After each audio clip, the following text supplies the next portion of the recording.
Hi guys! Welcome dito sa vlog ko. Yan, hindi pa okay yung boses ko. Parang lumala.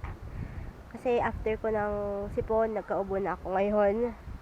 So, hindi pa ako lumalabas ng bahay.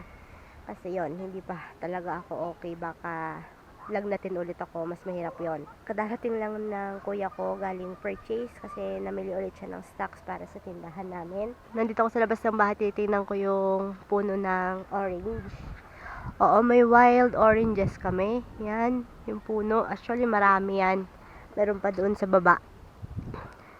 Meron pa doon. Marami kaming puno dito ng oranges. Tinanim yan ng mama ko nung maliit pa kami. So, yan ngayon namumunga na sila.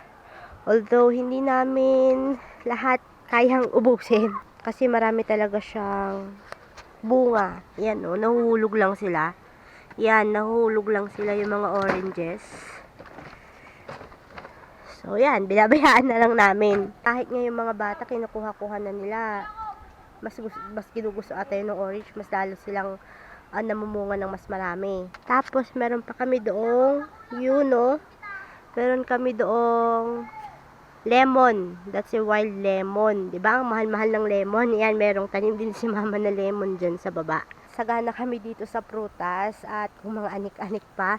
Meron pa kaming wild lemon. Yung lemon na yan yung color yellow na mahal nilang binibenta pag dun sa palengke. Doon, lemon din yan, yung dayap. Yan, wild. Yung lemon na yan is wild. Mas yung dayap ang kinukuha namin pag yung mga sausawan ganyan. Mas yun ang kinukuha namin at hinahalo sa soy. Pero yung lemon talaga na yung color yellow, yun yung gustong-gusto ni mamang hinahalo sa tubig. Yun yung binababa niya yung lemon dun sa tubig niya. Yan para maging alkaline, yun ang ginagamit niya. So, yan. Seasonal din ang pagpamumunga nila. Seasonal ang pamumunga ng mga lemons na yan. Lalong-lalo na yung color yellow. Pero yung dayap, every month maraming bunga yan. Approaching yan, doon sa likod ng pine tree. Yung mismo nakikita na yan. Yung parang tuyo na puno. Late na puno na yan. Kalamansi yan. Pag namunga yung kalamansi na yan, sobrang dami. Parang hindi mo pa maubos. Maraming nagsasabi sa amin na ibenta daw namin yung mga nakukuha namin. Pero, yes, ayaw ni mama ko eh. Parang mas gusto niya na lang na may pupunta dito yung mga pinsan namin, ganyan, tapos kunin nila, or yung mga kapitbahay namin, yung mga bata, kasi maraming bata dito sa amin, mas gusto na lang niyang pinamimigay. Tsaka yun, napapakinabangan din lang naman namin kasi meron kaming mga nakukuha, meron kaming mga nakakain. Meron din kami ditong sayote, meron ding pears pala, may wild pears kami dito. Actually, yun ang seasonal. Wala pang bunga ngayon. So, tuyong-tuyo yung puno niya. So, tingnan natin kung makita dito sa camera. Yung tuyong color white na patulis na yun. Yung wala ng dahon. Pears yun. That is wild pears. Kasi yung yellow na pears na nabibili dun sa palengke, yung matamis, yung white pag nabalatan.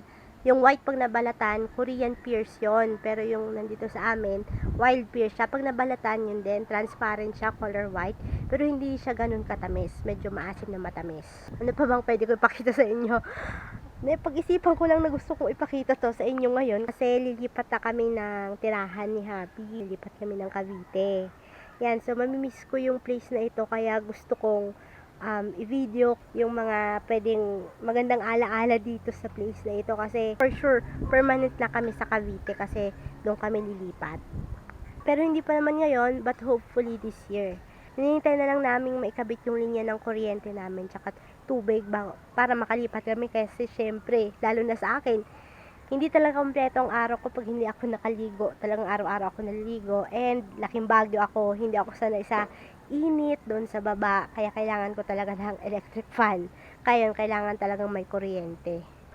One thing na mamimiss ko din dito pag lilipat na kami is yung mga halaman ni mama. Kasi ang dami niyang halaman. So I will show you some of her mga halaman. This is bougainvillea. Yung violet yan, that is one of my favorite flower. Million flowers ang alam kong pangalan yan. And there are some flowers pa doon. And then yung mga hanging or indoor plants niya na mga hanging. Yan, yung hindi pwedeng mapaarawan. Aside from fruits, marami rin talaga siyang mga halaman dito, mga bulaklak kasi talagang may green hands siya kasi.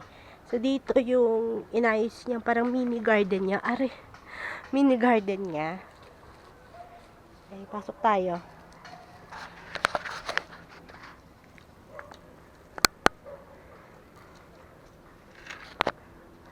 Actually, yung mini garden niya na ito, na sinabi niyang ito na lang ang gagawin niya mini garden para madali niya lang ayus-ayusin. Hindi niya pa rin naayos kasi sa sobrang dami niyang halaman, kalat-kalat. Pero maganda pa rin naman, parang autumn vibe siya.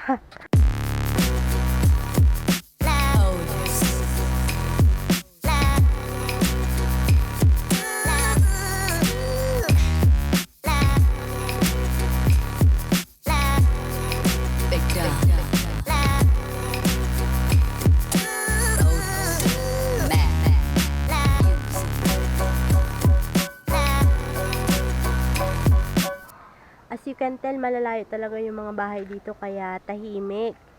Yes, and meron kami ditong tindahan. Medyo okay din yung tindahan namin. Hindi ganun kalakihan. Pero okay din ang benta namin dito kahit malalayo yung mga bahay dito. Kailangan talaga nila ng tindahan kasi nandito kami sa bundok.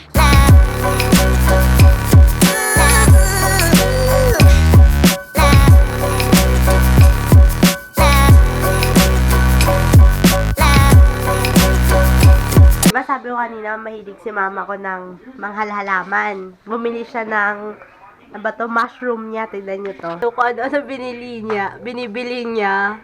Basta na lang tumutubo. Yan na, tumutubo na yung mga mushrooms. Pwedeng maulam yung mushrooms na mga yon. I guess, wala na akong gagawin sa araw na ito. Kundi, mag-focus na lang ako sa ginagawa kong work kasi kailangan ng may ma-update ulit ako dun sa website nung amo ko. And then yan, so i-end ko na yung vlog ko dito. Maraming salamat guys sa panonood ng aking vlogs. Don't forget to subscribe here on my channel. See you again in my next vlog. Bye!